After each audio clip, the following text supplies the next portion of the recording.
Hey there, everybody. Welcome back to All Things MSP. And today we have another vendor update. This vendor update is special because, of course, Helpt is a sponsor of All Things MSP, and we really appreciate their sponsorship and their contributions to the community, which, by the way, they have a really big one that we're going to talk about today. But I don't want to steal his thunder, so I'm going to go ahead and bring up David from Helpt. Hey, Eric, how are you doing? Good. How are you, sir? I'm good. I do appreciate the shout out, and I'd like to think it's really big and exciting news, but I try to be humble. I'm not a big podcast star like you are. Well, as somebody who does one and kind of understands how fun they can be, I look forward to what you guys are going to do, and hope you have as much fun doing it as Justin and I have with our podcast. So really do. We'll get into that. We'll talk about the podcast a little bit more in a few minutes.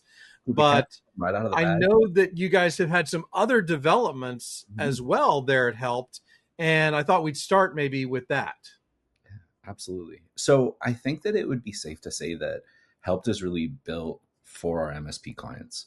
And throughout the history of Helpt, which isn't a long history, we've always really taken into account what our clients need. And we started with one level of service that was, an embedded help desk. And after doing that for a while, we realized that we could do something that was a lot less touch, a lot less, integrations. And so we started with a service there, and that was what we called our Help Now, which was our technical live answer. After doing that for a while, we realized, hey, a good customer experience would be having this person on the phone, doing a handful of troubleshooting steps, and then if we couldn't resolve or deflect, sending it over to our client. And so that's what we did, and we ended up with HelpFlow, and we're launching it out of beta. I've been doing them in beta for a little while, and that's the big announcement. Yay! So how does HelpFlow then, help? It's so hard with the name, because how does Helpt help, right? Right. It's the natural way to say it. But how does it really assist the MSP from a labor standpoint, from a customer experience standpoint, all those things that we think are critical for the MSP? I think from a labor standpoint, it's really easy to talk about burnout. It's really easy to talk about, morale. It's really easy to talk about how an employee of yours feels. But what's really hard is kind of helping reduce those things. Burnout comes when you're going from issue to issue and you don't really get a break, or, it's all just bad all the time and you really don't get the good feelings from being able to resolve things. And so for us with HelpFlow, we're really like that front end. And so we're taking in that call or that issue, and we're doing everything we can to deflect it or resolve it. If we can't, it's still coming over to, our client's team of technicians, but it has so much more information behind it that it's really like direct and to the point. And so I think on the labor standpoint, HelpFlow is it's a huge buffer. It allows our clients and their agents to almost be more productive and feel more effective. Yeah. And I think you made a really good point there, in that a lot of burnout happens because of the interruptions, the things that clients deem as urgent, but we know as technicians are not always urgent and can wait because we're already working on something else. But especially with smaller MSPs, I would think that this would be a huge help for them, because they don't have a lot of staff to get interrupted. And interruptions or task switching, if we talk about it in the productivity world, is a real killer when it comes to productivity. Absolutely. That task switching, if you don't even know what you were just working on and trying to work on something else, sometimes you can't even come back to it. I mean, how many times do you hear the stories about how a technician says, hey, I worked a ticket, and you ask them where the notes are, and they say, oh man, I went from that ticket to 10 other things and I completely forgot to put the notes in. I think for us and for HelpFlow, we really started to dial in what we're doing. And I think because we are dialing in exactly what we're doing, we're able to tell our clients, this is exactly what we're going to take care of for you. If these are the things that you've got your folks on call doing, then we're eliminating that entirely. If these are the things that you're promising to your clients, then we're going to take those for you so that you can be a little bit more streamlined in everything that you do.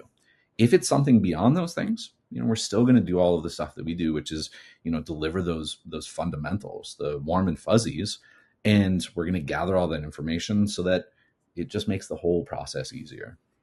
Yeah, and speaking of warm and fuzzies, there's a customer experience element to this for sure. Yeah. Especially, again, I'm going to bring up a small MSP, right? There are a lot of times when you have the choice of working on the critical thing that you're working on now, or answering the phone for a password reset, because it's just good customer experience to answer the phone, right?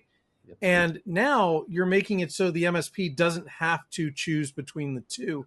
They can still deliver top-notch customer experience, but not get distracted and continue working on critical path tickets. I love it. I realize that I might be causing a problem when I say what I'm about to say, so I'll try to say it carefully.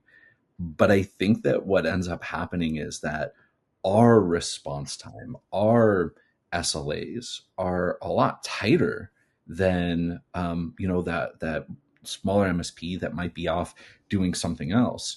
And just by virtue of the fact that we're going to be that front line, we can provide the expectation setting.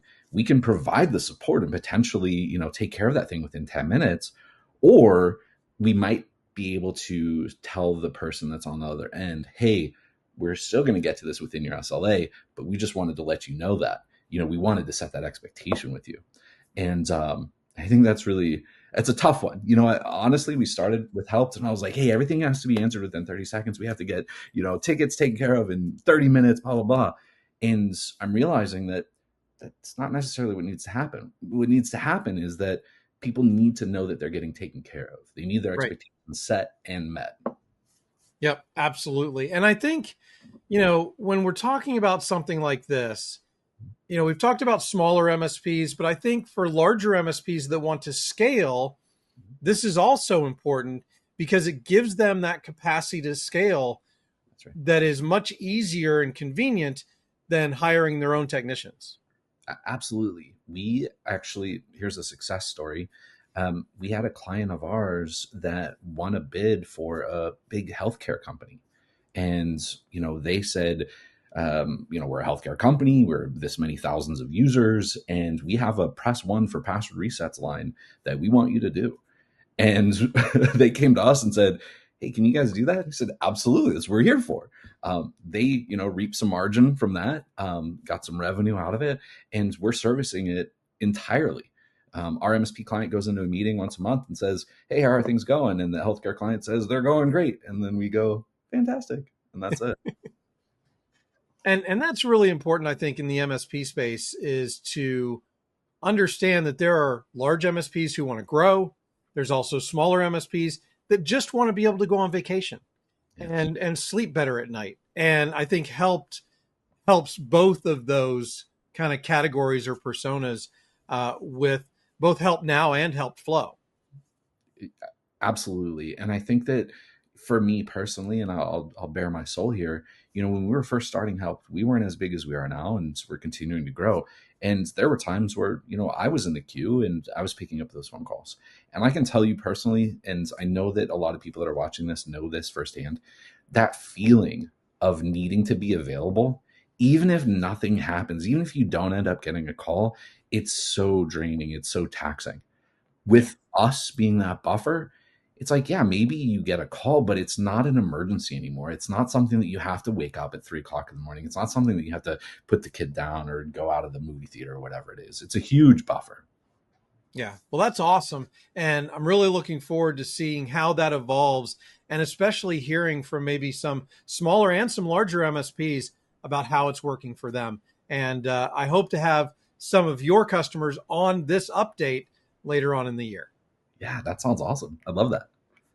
Now we want to talk about the fun stuff. I mean, that's fun stuff too, but you guys just launched a podcast, and there's kind of nothing nearer and dearer to my heart than somebody who starts a podcast, because I understand how much fun they can be. Mhm. and how much work they can be too. But it's a labor of love, and I think there's always room for another podcast. So I'm interested to see what you guys are going to talk about. Okay, so while I giggle, I have to tell you, and this is something you might not know about me, but I am a silly person. And the last thing that I wanted was to have a super, super serious podcast. And so those two words just kept rattling around in my head, silly or serious, whatever it might be. And I thought, let's create a podcast that is Jeopardy style, where we're asking people questions that they can pick out of categories for, denominations or values or whatever it was. And they can be either silly or serious type questions. And so they can kind of pick what it is that they want to answer and what they want to tell us about themselves. And so that's how this new podcast came to be. We call it the Cool Kids Table because we're taking on the cliques of high school. And so you can be asked a question about the class clown category or the overachiever category or the jock category. And so it's been a heck of a lot of fun. Nice. Well, I'm a big proponent of the game show format. The Pitch It competition for the last 2 years, I've used a game show format for the interviews. Yeah. So I'm really looking forward to listening, and I assume you record them on video as well, right? We do, yes, absolutely. It's a video. Okay, good. Did you say just listening or joining? I was waiting for you to say I'm looking forward to joining you for one. So you did post on LinkedIn that you would be happy to have me on the podcast, and look, anytime that I'm available, would be happy to do it. Perfect. I know you're a busy guy. I will make sure that we get the invite out there so that we can figure something out. Yeah, Calendly invites work. That's I don't know how I would run my podcast without Calendly, quite honestly, because and I hate to plug a tool, but anyway, it really does help in trying to schedule, especially with all the different kinds of meetings that I have to have, Yep. right? Yep. So there are ways to make it easier on yourself. I'll just say that. I feel like I just had one of those brain things.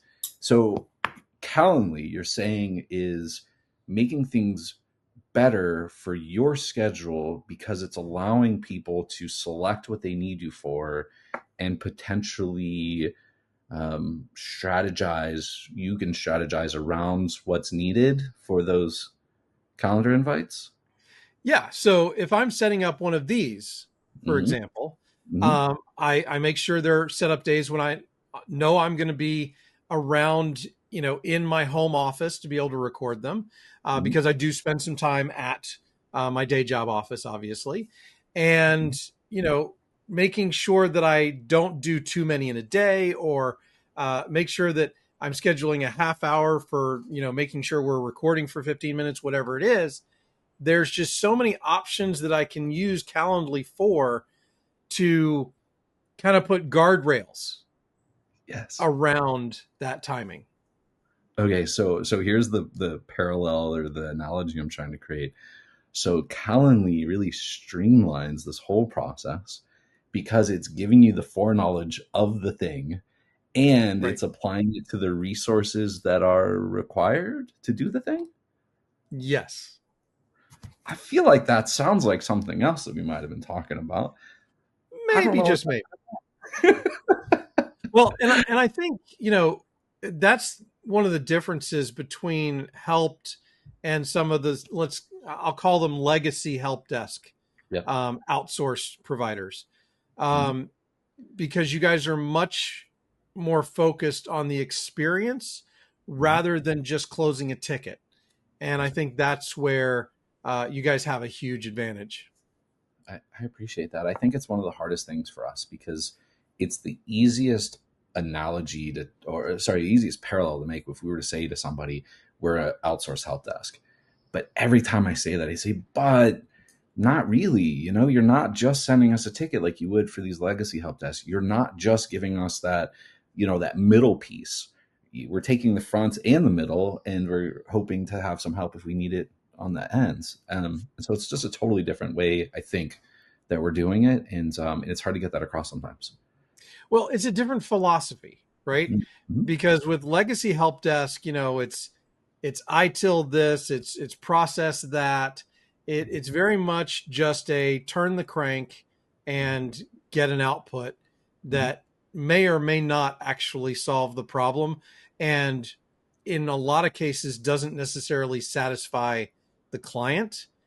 And you're turning that around and making sure you're doing everything possible to satisfy the client. Yes. I couldn't have said that any better. I'm not even going to try. Yes, exactly. Well, David, it's so great to have you guys as a sponsor, and it's so great to have these updates every couple of months. Really do appreciate you guys doing it. At some point in the near future, we need to schedule a more in-depth view of how you guys actually walk through these things, and maybe have one of your customers, one of your MSP partners, join us so that we can talk to a real live MSP about how this works for them. That would be awesome. I recently saw something where it was an MSP success webinar, and it was a vendor that brought on one of their clients. Let's do it. Absolutely. I'm in. All right. Well, I will make sure that my people talk to your people. And if somebody needs to get a hold of Helpt and find out more, where do they do that? So our website is gethelpt.com. So GETHELPT.com. Or they can call us 949-996-3257. We're phone based. And I think last time I might have given out my cell phone number. I don't remember, but I'm happy to do that. So 838-4113, also the 949 area code. Give me a call, send me a text if you've got some questions. Awesome. Thank you, David. Have a great day. Thank you.